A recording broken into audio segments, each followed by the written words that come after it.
right. What's up, everyone? The crash we've been waiting for. It happened. It finally happened. People are like, dude, why don't you do more portfolio videos? Why aren't you buying more in your portfolio videos? You get it now? You get it? You get it now? This is why I have, I don't know, like maybe 800K in dry powder that's not in the market. Because I've been waiting on this shit right here. Been waiting on it. Thank God, now it's a matter of trying to look at, a lot of the charts we're going to go through today and figure out, hey, we had a local bottom yet? Where's the local bottom? Where, could we buy now just to lower our entry price? That was kind of the thought last portfolio video. I did a relatively large buy, and I said in the video, this isn't an optimal buy, but this buy still lowers my average buy price. And, I feel like anytime you can lower your average buy price, especially drop this significant, probably not like the worst thing in the world, that's kind of the school of thinking I'm at right now. We definitely got a handful of charts to go through today. Do got some stories, but first, of course, we got to hang out with the homie Chains. What's going on? How was your weekend, bro? Hold on. There he is. There he is. What's up? There he is. What's up, man? Chilling. Another day. Had some fun with the family as we do on the weekends, man. Just kind of getting ready for this week. Got a lot of stuff planned and got to kick some ass and take some names. And like you said, this is what we've been waiting for. A lot of people don't have dry powder. I'm glad that some of us do. Or, it's time to start making and getting ready for, later on this year, H2, Q3. No, dude, for sure. I had a handful of stories pulled today. Mm-hmm. Of course, first of all, shout out to the groggers. We already got about 100 people in the house on YouTube. Almost. We're getting there. We're climbing. Thanks for being here, guys. Smash the like button early in the show. Be in the chat, participate. We appreciate each and every one of you. I did go through all of the emails. I woke up early this morning, finished all the emails. So if you didn't get a response to the Telegram group, we got you.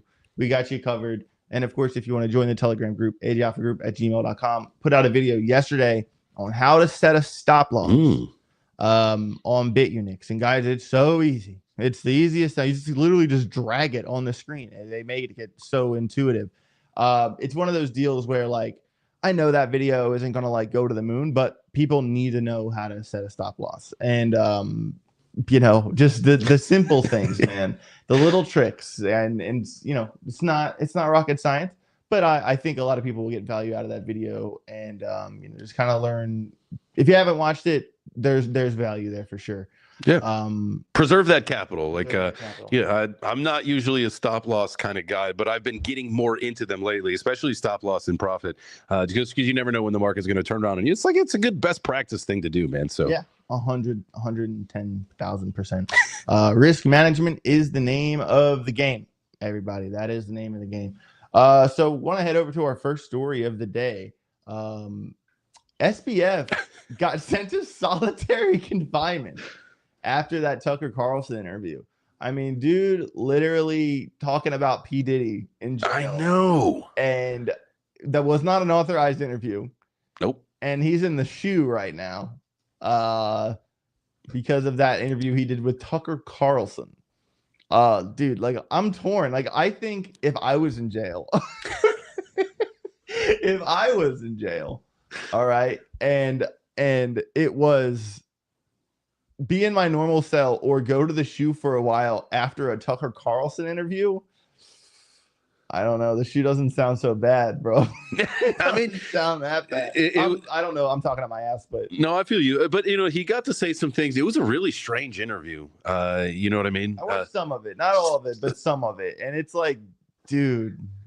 Dude, I mean, there was actually I had seen something where somebody had posted months ago saying, just watch out for SBF coming, making the swip over the Republicans, all this stuff. All these things were happening. And in that interview, he talks about how basically the Democrats just left him high and dry. His parents, all these people just left him. And I wonder if we're going to start to see that shift. And, within the next 4 years, he's going to try to seek a pardon himself versus his parents asking for it or whatever. Yeah, I mean, I will always stand by my statement that I believe that he should do time. He should do a reasonable amount of time, but I also don't think someone that smart should be buried. I think they should, you catch me if you can him. They should use him for good. He's we're talking a really bright guy here, guys. I don't know. I'm kind of in a place where I think he should do his time. I obviously know a lot of people who were damaged by what the bullshit he pulled, but in the same breath, man, letting a mind that smart go to waste is a waste. So do you think, like, obviously served some time, right? Like it was like, it's the same kind of thing with Ross, right? Like definitely did some things wrong, had to serve some time, but then at some point, I think we've gotten, you know, a little bit overboard, at least with Ross's thing. Now, 20, 25 years, whatever SBF's facing, I think, you know, yeah, give him a couple years so he's kind of like really understands what, you know, what he did and the people that he impacted. But yeah, I think that that's actually a really good idea if you've got smart enough people that could make a difference. Like, yeah, with some kind of supervision, we're not just going to let him out on the streets again, but yeah, use him as an asset to improve something. Yeah, no, for sure. I mean, I think we'll see that in time. I think it's just going to take time. Decrypto, I responded to all of the Telegram emails today. All right. Obviously we switch who does the email. Sometimes it's someone on my team, sometimes it's me. It takes time to go through. We get hundreds of emails all the time. So I did go through, and if you didn't get responded to, just send a message and I'll get back to you later today. I'm not gonna talk about the Ben stuff. I know obviously people in the chat want us to talk about Ben. It's not what I did to Ben. It's what Ben did to Ben. Keep that in mind, all right? And obviously, I pray for him. I hope that he gets out of his manic psychosis and realizes we don't know who Andrew Gordon is. Yeah. Hopefully, AI stops writing books for him, and hopefully, he finds his true north. That's all I can say. And I will just one thing, and then I'm done. Yep. I've got literally nothing nice to say. He went after my family, my wife and daughter. Literally your 2-year-old. I have literally nothing nice to say to him. Jesus. Or about him. I know. So there it is. He does need help. And for anyone in the chat that's like, why did you betray him? I'm like, you don't know shit about shit if that's what you're saying. I tried. All right. I tried. Let's hope he gets better. Tiffany Fong paid you to speak kindly of her BF to get out early. I think, you know, I met Tiffany's new boyfriend at the Karate Combat fight. Really nice guy. But I don't know. I think he might have some competition with the Tate brothers. With the Tate brothers now. I might say that, but no. Tiffany is a good friend of mine, good friend of Jada's, really, and she is absolutely awesome. Absolutely awesome. Couldn't be. It's funny when guys on crypto Twitter. I can, for a lot of accounts, I can show you the moment in time they bought their followers.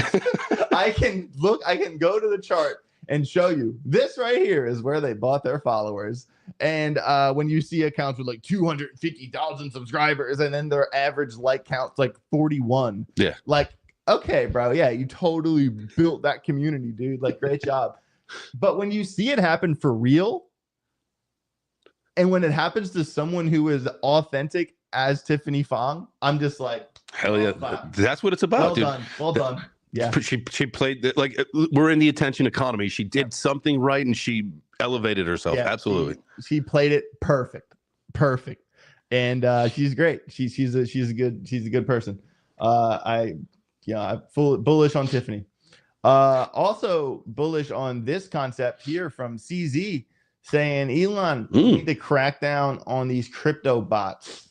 Crypto enthusiasts believe bots have created a lack of trust, and it's difficult to know what's genuine or what's real and what's fake.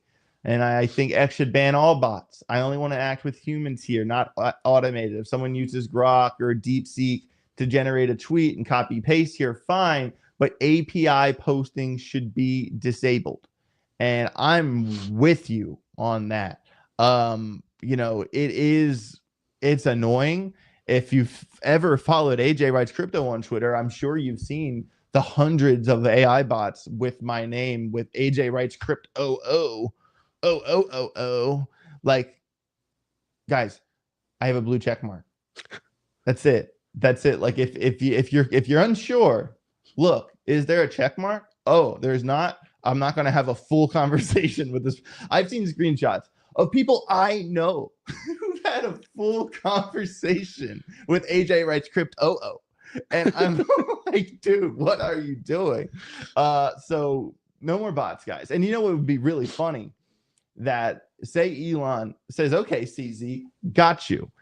And then goes to Twitter and deletes all the bots. It's going to be really funny to watch the follower counts of some certain people that just have to cheat to get ahead. It's gonna hurt. It's gonna hurt some accounts so bad, bro. I feel like they started to do a little bit of a bot sweep over the weekend. I feel like I went down about 1,000 followers or whatever, which you see this happen every several months, right? Like, I think it's a good thing when it happens. Like, I certainly don't want my account clouded up with a bunch of bots that provide no value as far as like return on, impressions or engagement or anything. Right. I mean, it's one of those deals that it just drives me crazy, man. Like, I'm proud to be a smaller creator. And like, when people see like my numbers on Twitter and my numbers on YouTube, it's pretty obvious. I've never bought a single follower. I've never bought a single like. I earned what I have. And it's like, why not take pride in being a channel that's growing? Right. Why do you have to cheat to get to 70,000? I know some accounts that I beat. They were around for 2 years. I come out, beat them to 10,000, and now they have 70-some thousand, and they will swear on their mother's grave that they didn't cheat. Okay. I'm like, okay, bro, sure, but it's just like, dude, it's just gross. It's gross, and I don't want to talk about them anymore. But it's just like, stick to the accounts that that earned it and know that worked hard for it. Like if I work too hard to cheat for results. You know what I mean? And when you get sponsors based off of the amount of traction you get, they're going to find that out pretty quick. Oh yeah. I mean, they usually want like, all of the CP, what is it?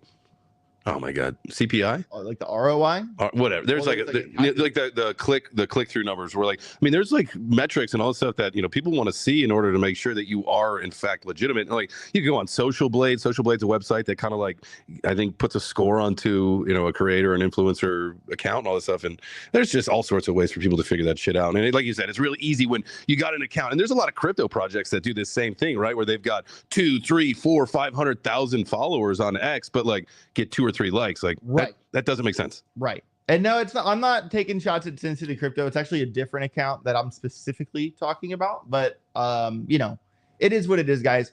And I obviously want to talk crypto and I want to talk about all my ideas. But these things just come up in conversation, and it's one of those things you have to appreciate, and you just know that like some people are impeccable with their word and some people are full of shit. It's that simple. All right, so let's keep it rolling. Let's go. Let's get into some crypto. Here we go. So this is a story, a couple stories back to back here. Aave drops below $200, but smart traders are accumulating. Why? Okay, well, I don't really care to look at the Aave chart specifically, but when they get into this story here and they're kind of talking about cumulative volume trends and price correlation and the amount of people who are buying now, similar to when it has fallen in the past, correlated to what's going to happen this time, and you kind of pair this idea, this story sentiment with this story. 1.1 million in ETH are Ethereum whales. What are Ethereum whales prepping for? So whales are accumulating, exchange drain, price is down, but whales have bought 1.1 million ETH in the past 48 hours, accounting for almost 1% of the total circulating supply of 120 million Ethereum. That's a lot of ETH, dude. That's a lot of apes. That's a lot. That's a lot of kennel clubs. It's a lot of mutants. A lot of Yuga assets there. A lot of sappies. Okay. and guys, why is this? Because when you see, and let's look at the Ethereum chart, because we had like a proxy members only stream on Friday where we like watched the Trump stuff, but then did a bunch of charts and did a Q&A like we do on members only. I did a heavy breakdown on Ethereum, and I got to point out a couple things here. I have it drawn on a different chart, but overall what I'm showing you on this chart is that if you kind of just look at this uptrend that started all the way back here, March 2020. This uptrend started in March 2020, and we have been respecting this uptrend the whole way up the hill. The thing is, it's been putting in lower highs since November of 2021. And all of Ethereum at this point, its life existence is broken down to a pennant, some sort, you know, of triangle. It's not exactly a symmetrical triangle. It's just a triangle of some sort. All right, I think this kind of got moved over a little bit. But as you can see, we're pretty damn close to the bottom of this triangle. And that makes me think that we're probably pretty damn close to the bottom. All right, especially when you kind of pull this over. And I have notes written on this on another chart, but I'll still show you it on this one, is that we kind of have this lower low, followed by a bullish divergence that pulled us into this recent pump. All right, and here we are right here. Think the low comes in, then the death cross comes in, and then the low is 23. No, I measured that wrong. Let me measure it from the death cross itself. The lower low that completes the bullish divergence is 24 days, 25 days from the death cross itself. Same situation right here. We put in this low. A couple days later, we get the death cross. And then if it's the same story as here, the next low after the death cross is the lower low that forms the bullish divergence, which we do have a bullish divergence on the daily. So let's measure this death cross from to where we are now. 24 days, exactly 24 days. So higher low, death cross a couple days later, 24 days exactly, we put in a lower low. So same thing. Death cross happens after we put in the lower low of the bull div. We're at exactly 24 days right now, right here, right now. So is the bottom in? I think we're pretty damn close. I think we're pretty damn close. This is all kind of noted in this. I kind of broke it down in this here. The price action bull div starts a few days before the death cross both times. The next low becomes the local bottom. The death cross to lower low, 23 to 25 days. Those are the notes we took. And as you can see, that's where we are right now. Unfortunately, I know this chart's a little messy. Unfortunately, we did lose this low. Let me get rid of some of this stuff. We did lose this wick low. Is it a complete break of structure? I mean, you could say that. Technically, we have put in a lower low from here, this low. Another thing is there's this level. If you kind of go back in previous price action, do you see this right there? Oh, let me get back to my brush. This high right here. All right, you kind of pull this across. This high is at 2011. What a great year. That's basically exactly where the price is now. Not to mention, we have a couple touches on that right here. So we break through this, we kind of align pretty closely to point of control, which would be 1,500. Understand that this range right here, that Ethereum, let me pull this up a little bit so you can see it better. How Ethereum ranged through here. This is from 2,000 to 1,500. And it would be really bad for this chart if you kind of consider, the triangle and, the multi-year long uptrend that ETH would disrespect if it went to 1,500. So I'm keeping a close eye on specifically this chart, specifically these alarms I'm talking about. You should too. Even if you wanted to set like an awareness alarm, at this little support resistance, little blip here at 1953 exactly. That's not a bad alarm to set if you're trying to follow ETH. Keep it rolling here. I do want to take a quick look at the gainers and the losers of the day. there are not much in the winner department. I hate when stable coins are in the winners. That just pisses me off. You know it's a bad day. Yeah, and then the losers: Maker, Bitensor, Aptos, Render, Near, Ondo, 81 cents. If there was ever a time to buy Ondo, here's your opportunity. Yeah, Cardano under 70.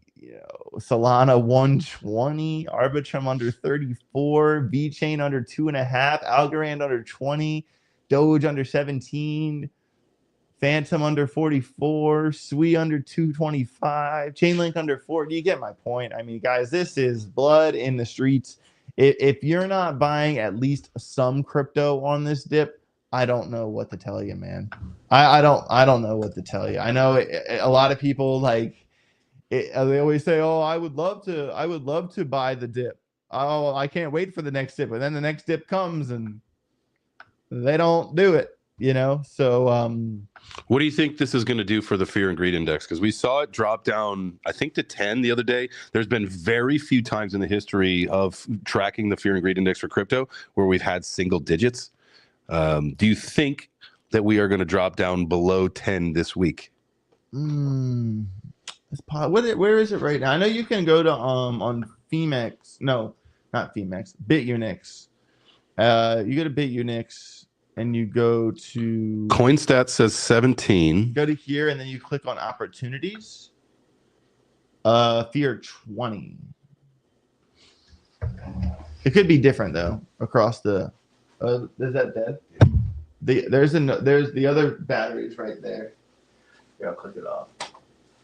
We lost the other screen. But yeah, right here I really like this on Bitunix, actually. You go to markets opportunities. It'll show you the fear. It'll show you the market cap. It'll show you the sectors that are, trending. It'll give you the gainers, losers. That rare token that completely popped off. Guess who posted a setup for that in the Telegram group yesterday? I did. And, let's wait. I did. It was good. It's a good setup. I'm bullish on it. We can take a look at it. Yeah, and I actually, find some of these picks that I do in the group from here, this specifically on Bitunix, because it really kind of zones in on those altcoins that have, those lower altcoins that have volume. And look at this B3 up 17%. Let's go. I'm telling you guys, B3. I'm telling you, it's gonna have its day in the sun. It is down originally, but the fact that the market got obliterated and B3 is up 17%, that makes me a little happy. That's gonna be a coin that you should have on your radar. I will get back to that in a minute. Someone in the chat talking about yeah, it is 20 today. WD40, thank you. B3 though, hell yeah. Someone's talking about how Clay the Great, Wee Woo, has a post on Twitter about why we should all be charting the Japanese yen, for sure. And like I said, my buddy Jesse, who did the Jasmine price prediction with me, we talk back and forth about the Japanese yen all the time. And J Chains actually sent me this story this morning. Chains, I'll bring you up for this one. Japanese LDP pushes to cut crypto tax to 20%, seeks public input. Japanese lawmaker Ashisha Shiawazuki, I can't pronounce that, is leading the charge for a 20% tax rate on crypto gains with public feedback due March 31st. So this is actually a reduction of the tax on crypto gains. It is right now 55%. They want to reduce it from 55% to 20%. Why is my face here twice, Chains? I'll just do this for now. There you go. Yeah, all good. But yeah, so 55% to 20%, that's a significant cut. And I think that if this was to get approved, that would be really big for Jasmine. Because this is the type of news that pumps Jasmine. Jasmine, guys, is tied in, is embedded in with Japanese culture. And if you see Japan winning, head over to the Jasmine chart, because Jasmine will be winning in the event Japan is winning. I do need to pull. Oh, here's a Jasmine. Absolutely. Another thing they're also doing is they're getting ready to launch ETFs as well. So kind of like what we're seeing here in the United States, with the landscape is shifting a little bit more acceptance of crypto. It seems like Japan's getting ready to do the same thing. They've got some tax cuts that people are going to be getting, all sorts of ways for, I think, really to stimulate the crypto economy over in Japan. And like you said, man, that plays right into the bullish narrative of Jasmine. 100%. And something I do want to point out on Jasmine is that we did lose the 786 on the fib. Not too surprised about that, considering how heavily altcoins got wrecked. We did talk about this early on in the beginning of the dip, that a lot of the times what happens is we have a big wake up, we give it all back. We have a big wake up, and what do? We give it all back. But what you need to keep in mind is that every time we give it all back, we have another big wake up. And that is kind of how altcoins have been operating lately. What I want to point out is this support resistance level right here, and all these rejections right here. And that level is at 0.0118. That is a really heavy alarm for Jasmine, considering that it has come down. Of course, it lost 786, but that support resistance level is kind of like, we can't lose that one. We are still, we've also had a heavy push down in the momentum oscillator on market cipher. I mean, all altcoins have been obliterated for now. But like I said, we are going to suffer this year. This is not a secret on this channel. I've been straight with you guys all year. We will suffer this year until Q3, Q4 rolls around. It's hard right now. It's not easy to be in crypto right now. The traders are still eating. The traders are still eating good, may I add. But this is unfortunate, but these are the types of levels that you need to be aware of and that you need to set alarms on for sure. This one is at 0.0119. I'll even type it here for you. If you're a Jasmine fan, 0.0119. Set that alarm. If it goes off, not a good look for Jasmine. Couple other things. I want to talk about let's start with the S&P 500. All right. Of course, guys, it actually drives me crazy that there is a school of thinking that crypto is not connected to the stock market. Anytime someone says this to me, I roll. Immediate, just eye roll. We're talking about risk assets, ladies and gentlemen. And the more ETF talk, the more TradFi, DeFi talk, the more that we get, the closer Bitcoin crypto will eventually correlate to the S&P. Of course, right? Of course.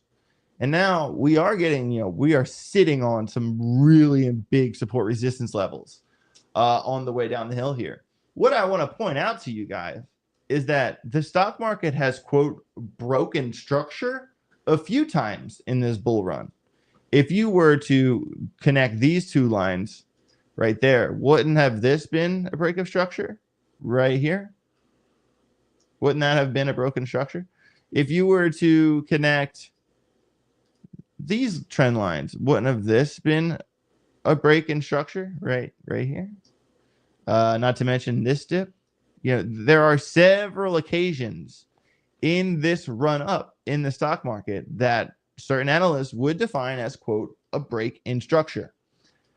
I am no longer sold on this idea that this dip we have is the end of the world. Because if you remember, this dip was the end of the world. This dip was the end of the world. This one was definitely the end of the world. And now we have another dip of very similar size.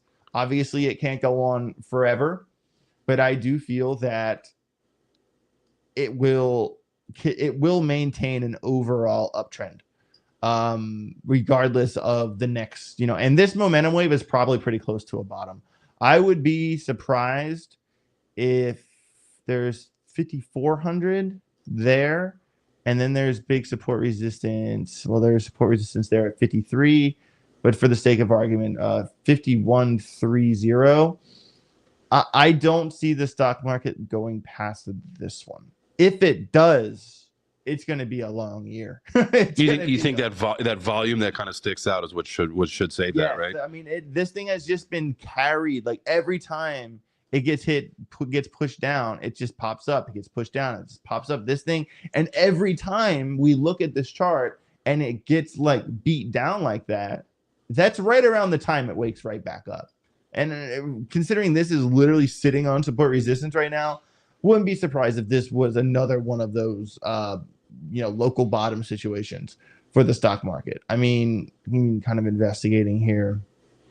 I mean, the 2-hour chart kind of does tell you some of the story. I mean, if this was a crypto chart, look at that. Look at that shit. Boop, boop, boop. Ugh. Slide it over just a little bit. Oh, sorry. Look at that. Anchor wave, trigger wave, trigger wave, trigger wave, like back to back to back to back to back. That is beautiful. That is beautiful. So when you kind of consider this, we're kind of pushing up on the momentum oscillator as we're coming down. Man, that is a pretty nice looking divergence, if you ask me. I don't think the stock market is going to. I think it could come down to the next level, but I don't think it's going to go too far down, considering like these types of moves that we've had, like, kind of. I mean, how much was this move altogether? 8% move in 25 days, followed by a recovery double top, followed by a 4% move in 17 days, followed by a higher high and continuation. So I know. I was gonna say, I know that we're talking, the S&P 500, and those percents are just not nearly as attractive as the crypto ones, right? You're like, 4%, like, man, that's like a Tuesday in crypto. A lot of money. Yeah. That's a lot of money. Oh my goodness. Get louder. Oh my God. But so kind of moving there, looking at the total crypto market cap. So this is all of crypto added together. I do have it in a Gann fan. We did kind of have this kind of triangle idea with this support resistance from the 2021 high. We are below that now. Crypto is just 2.59 trillion at the moment. Actually, kind of unfortunate that we also lost the March 24 high as well. We are below both of those levels. So where could we get caught if for a moment we ignore the Gann fan, which actually I don't even really need anymore because we lost the 1-1. This trend line that we started forming October of 2023, we are still respecting this trend line.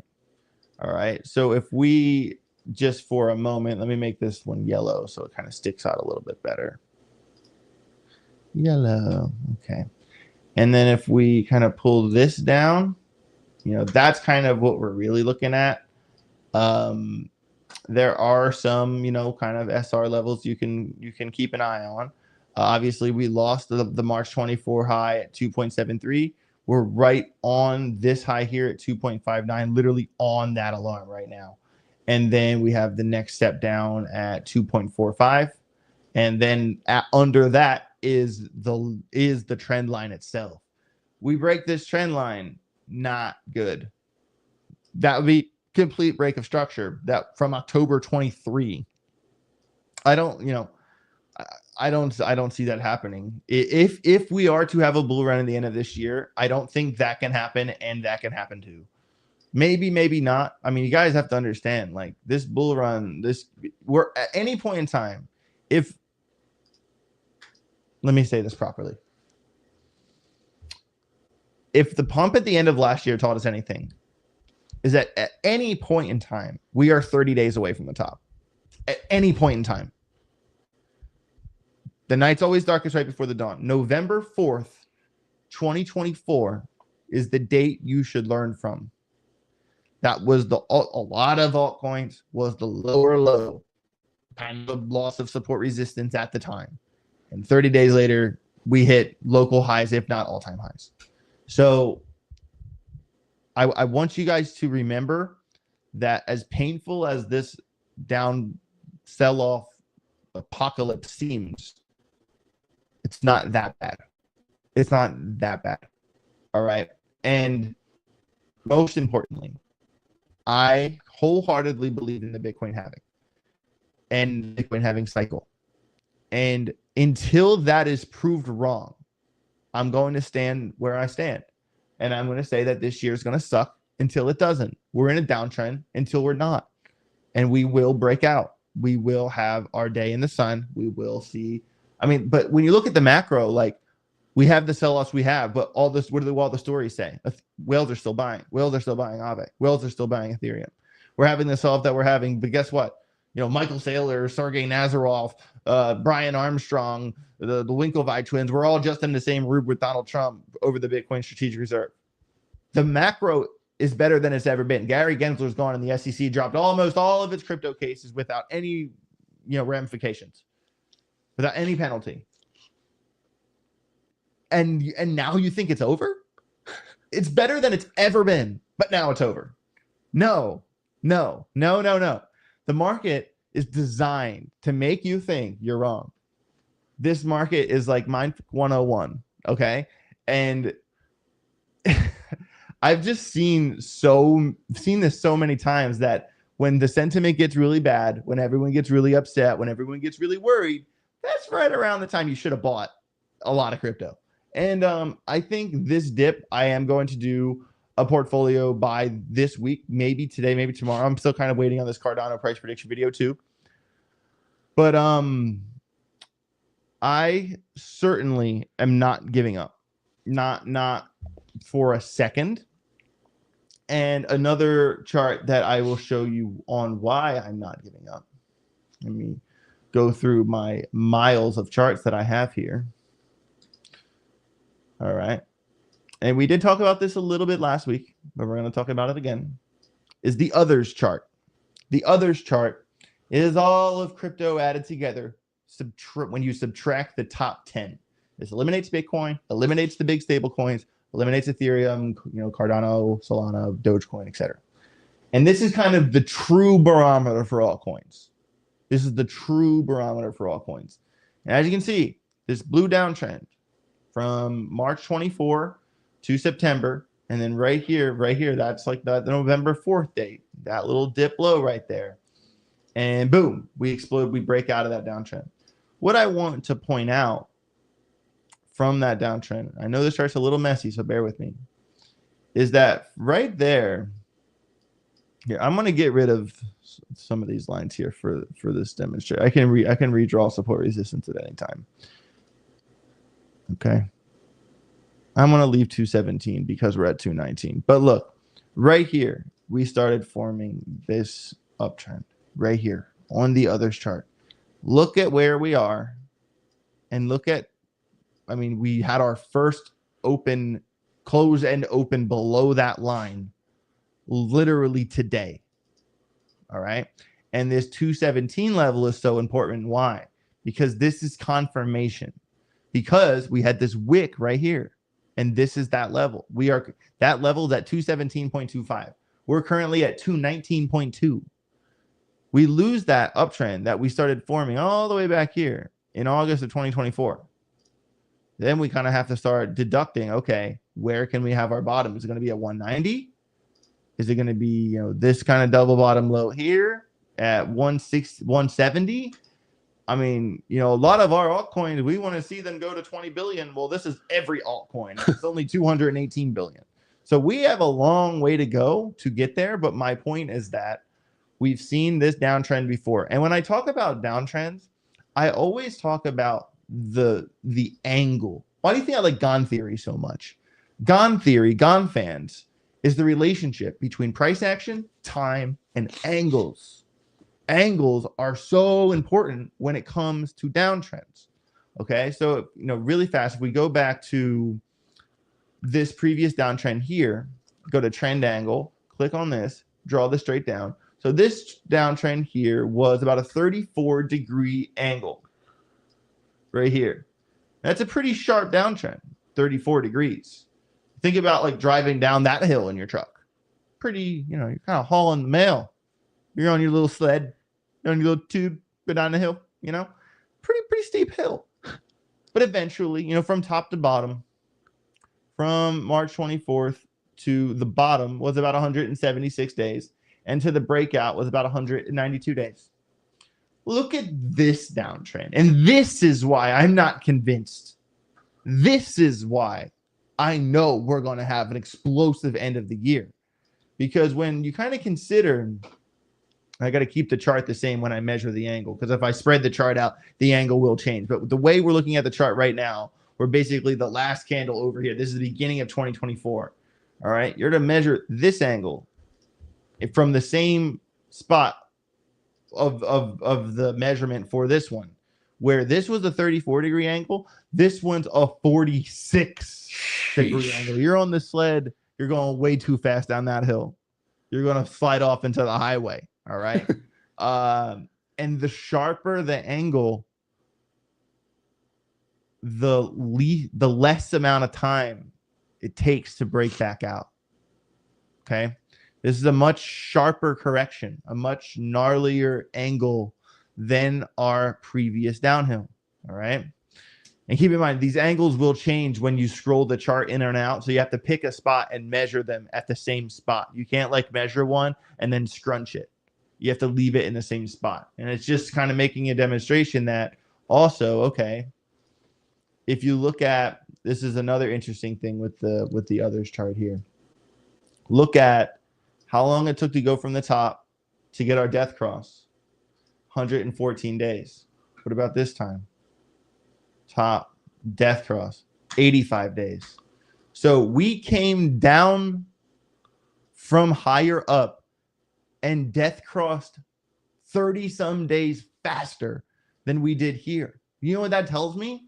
That this entire pump, look how long it took this to happen versus how long it took this most recent one to happen. Like I said, from November 4th here, November 5th, right here, top to bottom was 30 days, 32 days.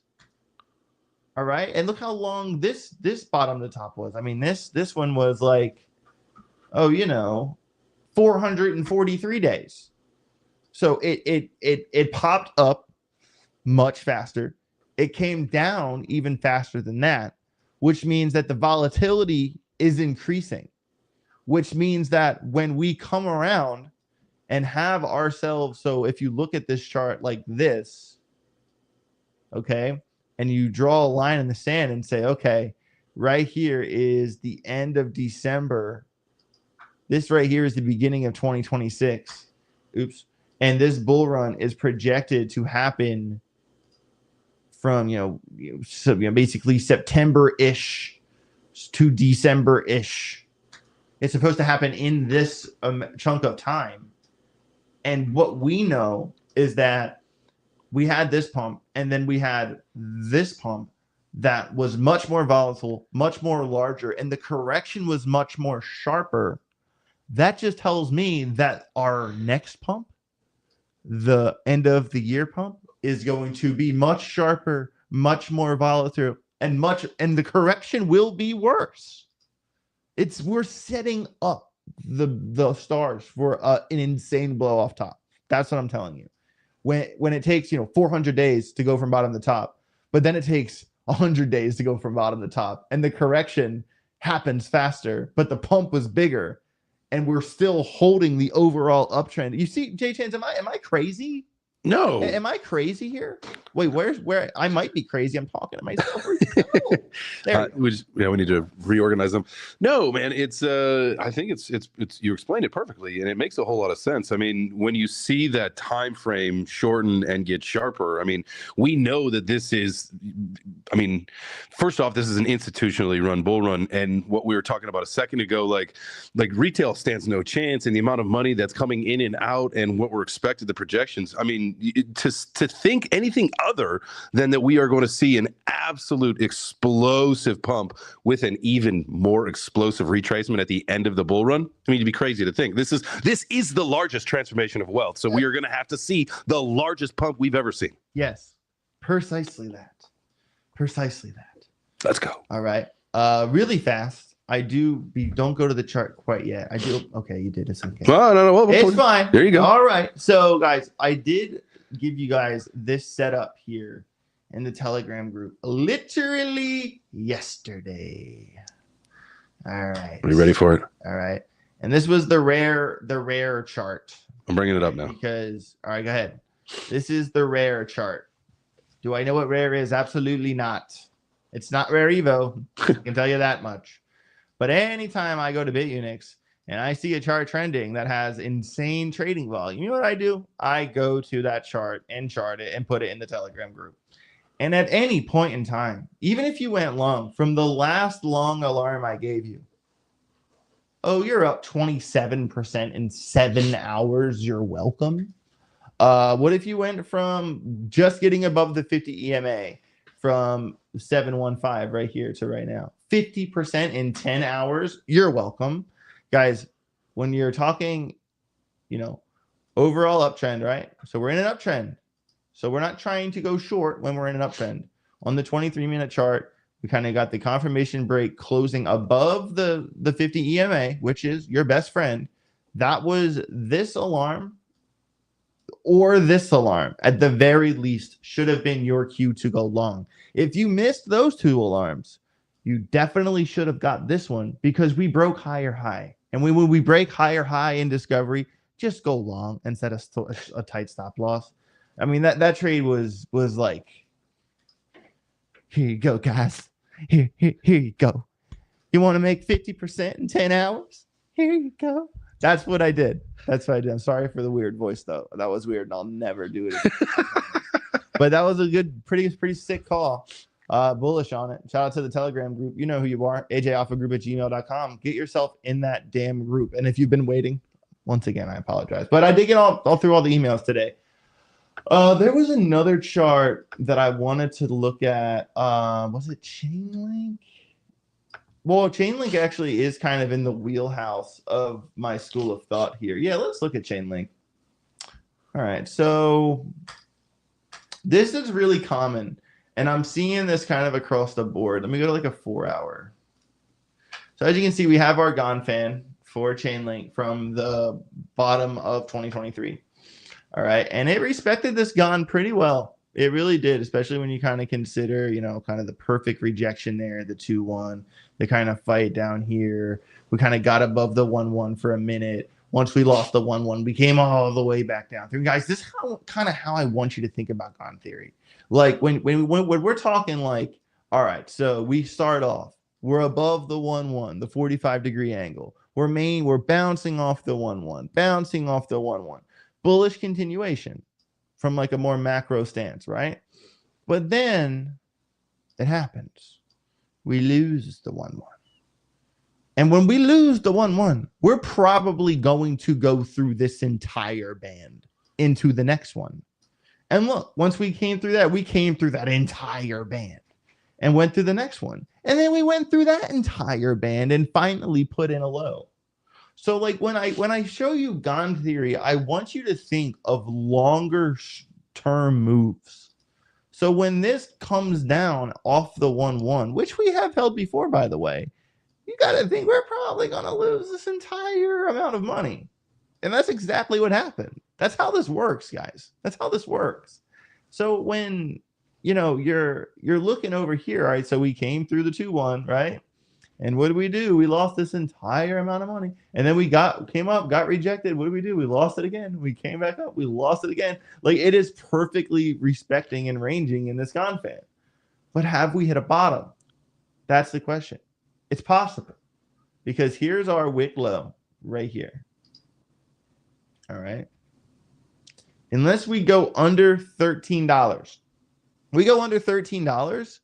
We're probably going to come down to 11.5. We're probably going to go through this whole band if we lose that alarm based off everything I just said. But then you kind of, consider what was like the 12-hour. Actually, I think I was looking at. We did put a really heavy momentum wave down in the red here. And I want to say the RSIs are beginning to curve. But here's my point. This is what I'm trying to say. A lot of altcoins right now are kind of forming this double bottom-ish type setup. SWI, I know, is one as well. But look, SWI already lost that level. And it is wicking that level now. But I know on a small time frame, this was given to the Telegram group. What was the scalp worth out of the sake of argument? 1.3. I don't know if I would have went in on that alarm, to be honest, but it's also ranging like hell. Yeah, but so Sui has broken that low. But it could just be a wick. I would still revalidate that alarm. And anytime that happens, what you do is that if you're not sure what to do, alarm that low again. All right. So say this alarm goes off, which is the wick low. All right. And you say you don't trade, or you do trade. I mean, this was still worth a trade, to be fair. Like, this is still from that alarm. Yeah, we're talking like 1.9%. That's worth a scalp, to be fair. And most of what I put in the Telegram group are scalp trades. All right.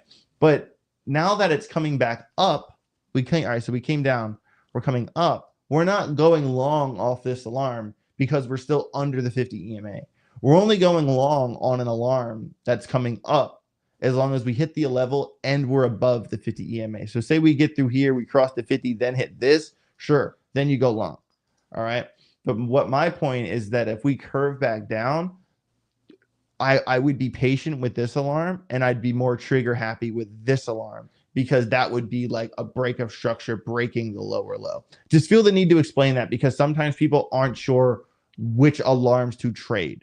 So if you're going short, the first question you ask yourself is, am I below the 50 EMA? Yes. Okay. Then look at the volume, then look at the oscillator, then think about your target and your take profit. All right. If you're going long, ask yourself, am I above the 50 EMA? No. Okay. Maybe I shouldn't go long. Like right here, if we come up into this alarm, we're below the 50, you probably shouldn't go into that alarm. I hope that makes sense. Oh yeah. But yeah, but what I'm saying is that Sui kind of demolished my point there, but a lot of alts are very close to like these double bottoms. I don't know why my Kato chart's so weird. There's a lot of double bottom setups going on right now. This one not so much. I'm kind of just going through them right now. That's too far over. Whiff. I was looking at the whiff. Oh my god! Sheesh. I'm going to ignore that one. Sheesh. That one's only for the Telegram group. Was it VeChain, or did VeChain break its low? I forget. You said that one's like just like right at 2 cents, right? Oh, this is Virtuals. Oh yeah, that one broke structure completely. No, what I was trying to say, because Chainlink was kind of like the initial chart, because a lot of charts are very close to are putting in double bottoms, is basically what I'm saying. So we're kind of looking at the charts that, is there a double bottom? Let me find a different pith chart. Is there a double bottom, or are we shorting the loss of structure? That's what I'm trying to say. So like, from this, if you were like kind of watching the wicks on pith, that right there would have been your drop down. So now that if you're watching this wick on pith, right? So this right here would be the point you're under the 50, or even if you wanted to go from the body of the candle, kind of depend on how much risk you want to take. So the loss of this level, you could justify, 14.64. You could justify going short from there because you're losing the previous low. Just like if you would have gone from here, you would have got that trade there. So we're kind of going through the charts and determining, which ones have broken structure, would have put in lower lows, and which are potentially putting in double bottoms. Because Link could hold that bottom, but if it loses that short, we are, if it loses that double bottom, we're going to short that loss of structure. Mm-hmm. That's kind of my line of thinking. I know I have a lot more charts. I'm not going to go through all of them, but I did mention VeChain. I want to look at that. So VeChain, for instance. So VeChain did lose that. It did. Okay. So come through here. Also looking at this to kind of think about what coins I'm going to buy in a portfolio build. So like this would be the wick low. So we are underneath of that. So now that if you miss that move, you alarm this wick. All right. And then if we lose this wick at 0.238, you could short that break of structure. Another one I've been watching a lot is Move, MOVE. It's an altcoin that the website on CoinGecko doesn't work, but guess what? It's in the World Liberty portfolio. It's in Trump's portfolio, and I'm not sure why. We did catch this break short right there in the Telegram group. We also caught this in the Telegram group, which was from this level down, about 13% short, about 13 hours. But on the 12-minute, we are very close to a bull cross. And if you, what is this bottom to top move? 25% in 15 hours. This is a mover. This thing is moving. This is certainly one to watch. I mean, if you were to buy at midnight last night, I mean, shit, you'd still be up like 14%. That's I was looking at that too. Damn it, AJ. Yeah, it does kind of have a bearish div right now, though. We kind of have higher high, but then lower high. So we're kind of telling two different stories from the oscillator to the price action, but the bull cross is incoming. So that's kind of scary to short that. That would be certainly a pressure type of short. I think I'm going to be patient with that idea, and I'm going to reevaluate after this alarm at 51.2. So I will give you guys that alarm. 51.2. Well, it's starting to roll, huh? Yeah, this one has been one that's been on my radar pretty big. I mean, I don't even know what it is. The website doesn't work, but it's in the World Liquidity portfolios, and it has enough volume to justify buying it. So let's look at Peanut. Oh, yeah. Peanut doing? Remember we did this chart on the show the other day? Oh, yeah. Mr. Squirrel. Peanut the Squirrel. Look what happened. If you remember, we had this kind of uptrend set up, and we were actually talking about these alarms. Wow. At the time. Well, I think it went downhill. And we had these two larger alarms for like broad stroke support resistance. And we kind of said that this alarm here would be your confirmation level in the event we lost the uptrend. Sure enough.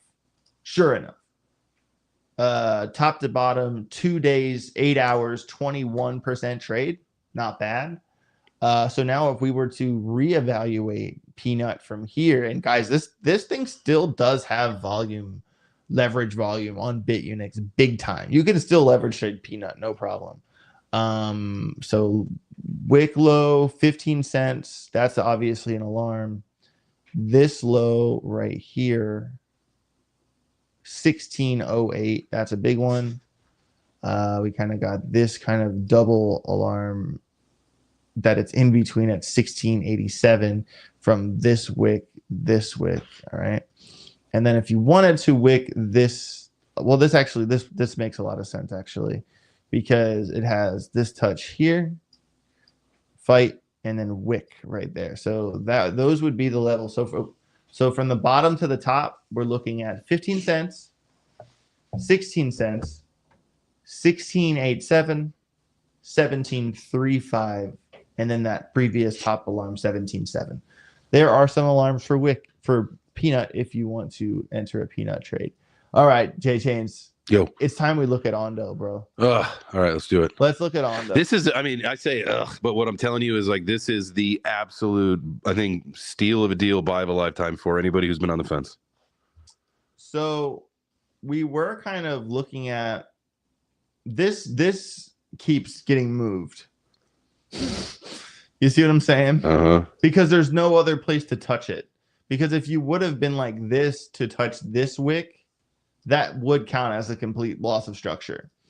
For now, I'm going to just kind of ignore this idea, because if you were to connect it to there, like I said, it is a loss of structure. But let's kind of appreciate more of our current situation. And our current situation is downtrend. And we're in a downtrend until we're not. All right. This is kind of the way it looks. All right. Obviously, we've had a shitload of alarms up here. And you know, this was a chart that was on my radar. Are we going to double bottom? And in recent hours, we have lost that level. So obviously, this previous bottom becomes a big alarm. And that is at 86.4, 0.864.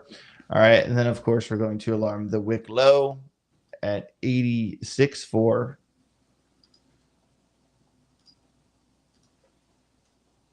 That's funny. 86.4. Yeah, 86.4. 86.4, right. Yeah, so there's that. That's actually crazy. And then that's 2 hour chart. Broad strokes did just get a red dot, and we're heavy under the 200 EMA. 12-minute chart. We did obviously bounce from that level, but we're still under the 50. If you wanted to add an awareness alarm here, I don't hate it. At 83.9, I don't think that's a trade alarm, but you want to know about it because if that alarm goes off, that means we're getting closer to the 50. What I'm saying is that if we were to get back to the previous low alarm here at, you know, the 86, I got all messed up on those numbers, 86.4. If we get back to 86.4 on 12 minute, we will probably be crossing the 50 on our way up through that.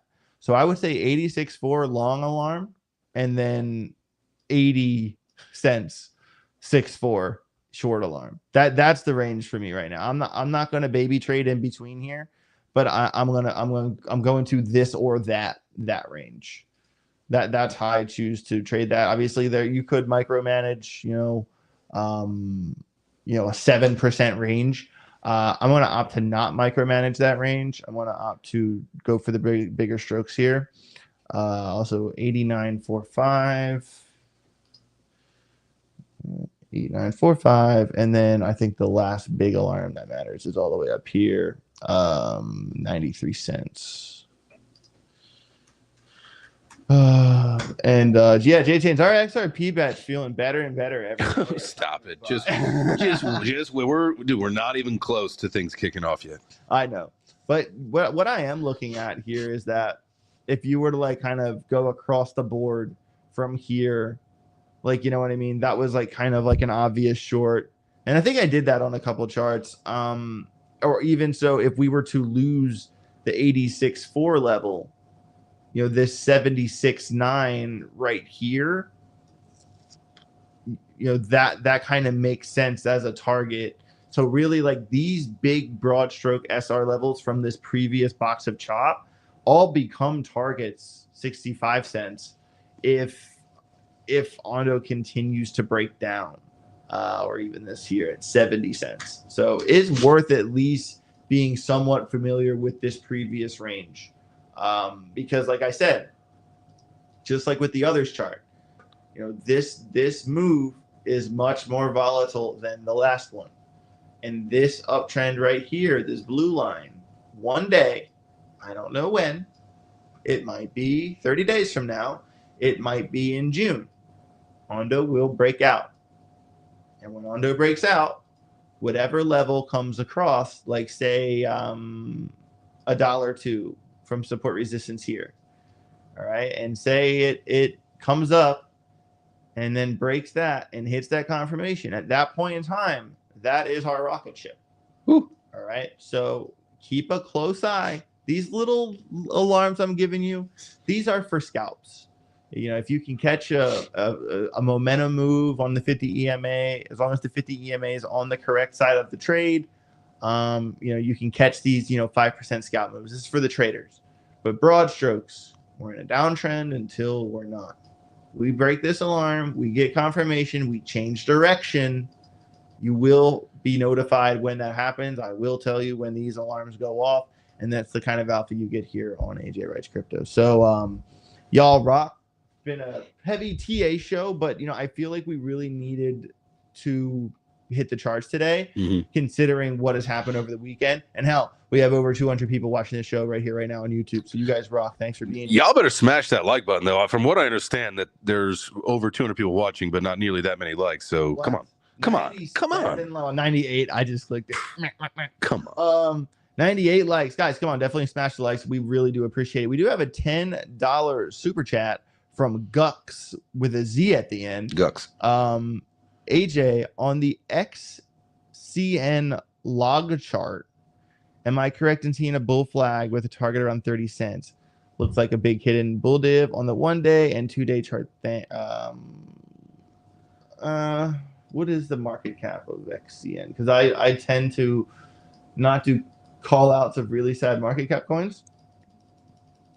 I remember. I think I've looked at that chart before. I just don't remember.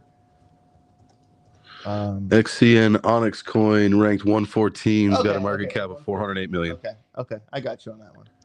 What the only reason I asked, because a long time ago, someone asked me to do TA on this random chart, but they sent like a $20 super chat. So I was like, all right, whatever, bet. And it was the founder of this shitcoin who then clipped me doing TA like, oh, look at AJ Wrights Crypto talking about our project. I'm like, dude, no. How dare you? So now if I like am unsure of a ticker, I check it immediately. Have to. You just have to. Yeah.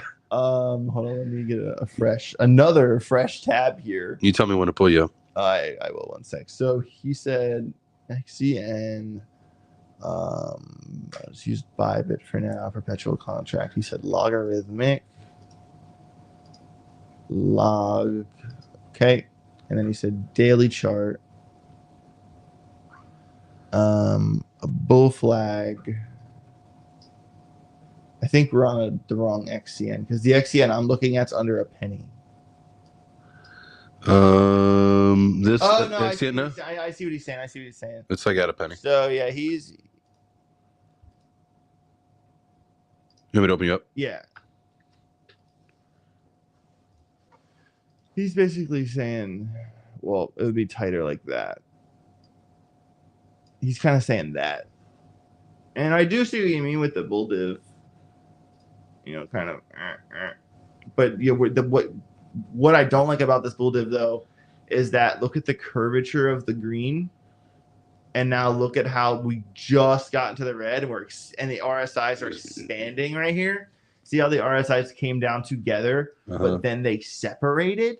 That's like bad. What does that mean? Something specific? Volatility. Okay. Volatility. Because look at what point they started expanding and see how the price continued to push down.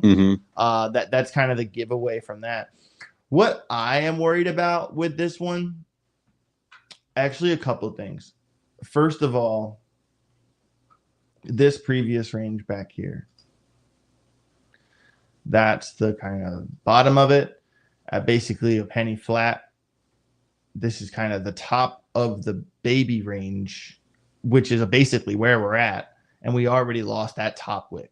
All right, so that's thing number one to consider from previous price action. Thing number two is when you look at this, kind of, you know, just about getting the gist of, you know, this, and this.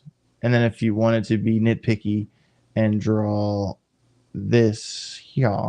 Yeah, because that's like right where the volume picks back up. Exactly. So the problem here is that it's in no man's land and the EMAs are curving off. I wouldn't be surprised to see the death cross on the daily here in about a week or two. I don't think this looks bullish. I mean, we're straight up downtrend and we lose this level. It's no man's land. Do you look how fast this shot up? And there's no price action in between here. So this thing loses 0.009, goes under a penny. It's probably going to 0.04 because there's nothing in the middle to catch it. That's possible. That's possible. How do you get out of this? Well, how do you get out of this is you have to break out of this downtrend. And let's find, you know, there are some levels in here that you could use for confirmation, like 1.7, or even this little previous little baby high here at you know, 1.61. You got to, if you don't break out of that downtrend, you will enter no man's land. You enter no man's land, this thing takes a heavy dent because there's not much volume. Like I said, nothing happened. Anytime you see a chart where you go back in history, all right, and you see how there's nothing in here, and then one day it just shot up from here to here, and there's ranging here, but there's nothing in the middle. All right, when that happens, you have to assume as quickly as it shot up right here, if we lose this level, it can just as quickly come back down to the previous value area low. What is weird about, what is kind of weird about this one particularly is because it's a newer coin, there isn't much to go off of in terms of like an overall uptrend. Look at that scam wick, dude. Right at the beginning. A couple of them. But like, I mean, it could fall all the way. If you kind of, I'm going to move my head up to the top. If you considering this uptrend, this thing could fall straight downhill to here and technically still be in an uptrend. This is, I would say that if you bought it at any point in time between May and 24 and January of 25, say you bought it in October of 24, you did 3,000%. You should sell. Even if you got in right here, all right, at this support resistance level to the top, you made 1,400%. If you're holding that, you still did 292%.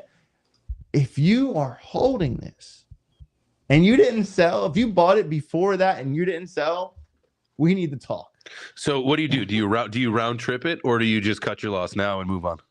Oh, dude. I mean, my gut tells me to cut the right loss now, and move on. I would have sold. Yeah. I already would have sold. I wouldn't have been in this situation. That's thing number one. Thing number two is I would probably sell. I would sell because if you, I mean, it's kind of concurrent on this. All right, at this point, you're already cooked, right? So you already missed the top, and you already lost 73% of those gains from the tippy top. So now you're kind of swimming against the current. The problem is we're at this alarm level here, and no man's land is 20% down the hill. So you either lose 20 more percent and make that decision there, or make it now.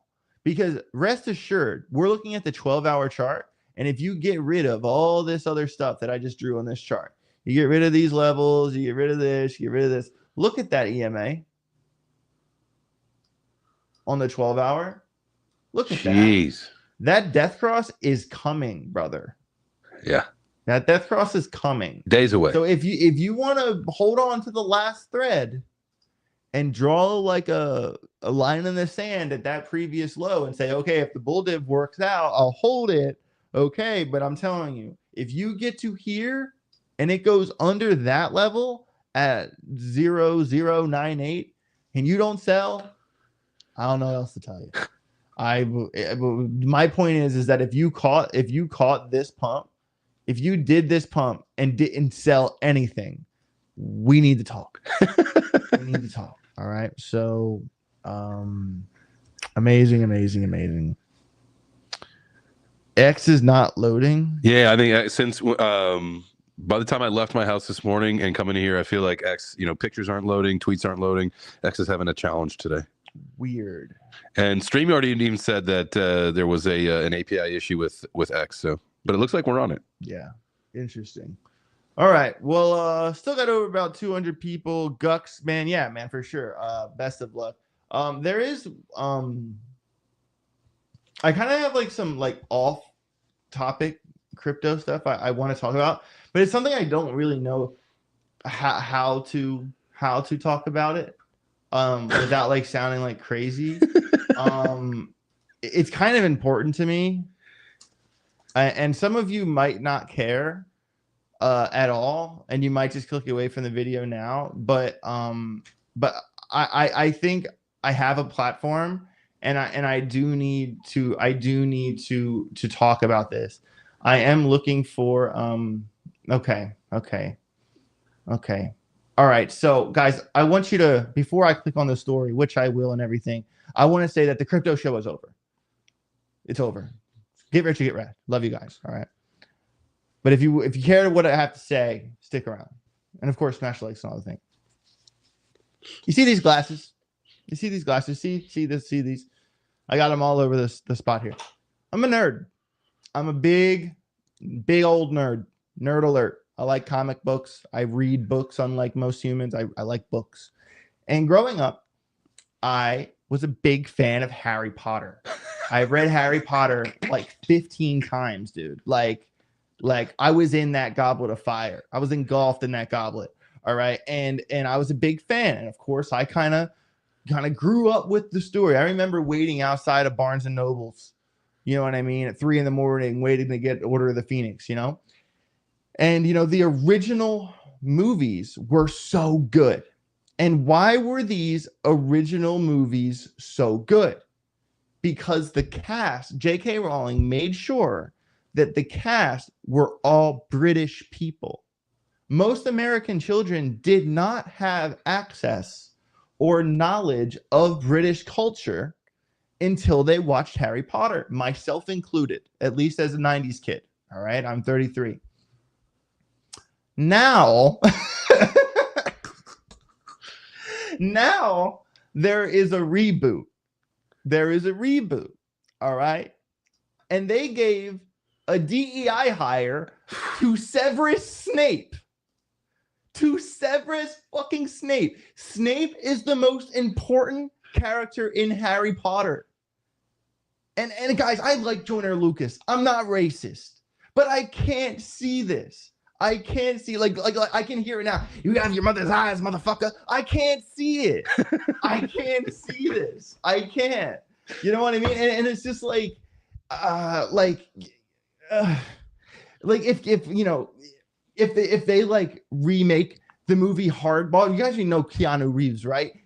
Before John Wick, before he was the one in the Matrix, Keanu Reeves was a degenerate gambler who taught who was a baseball coach for an unfortunate group of underprivileged African American children. This movie is called Hardball. All right. So if they reboot Hardball, like, are they going to let me play G-Baby? I love it when you call me Big Pop. Are they going to let me do that? No, they're not. You cannot DEI hire Severus Snape, dude. This is against the rules. Like, and if this comes off as racist, fuck you. No, not racist. But like, the original movies were so good were because they were all British actors. Keep Harry Potter British. That's all I got to say. That Alan Rickman is the only Snape. And like, honestly, there could be, I think Keanu Reeves would be a pretty good Snape. If you ask me, like, there are a handful of really good actors that would be an okay Severus Snape. But you know what I don't think when I think Severus Snape? This guy. To be fair, he is British, but like, that's not Severus Snape. Open your pages to page 394. I just can't fucking see it, dude. I can't fucking see it. Reboot, man.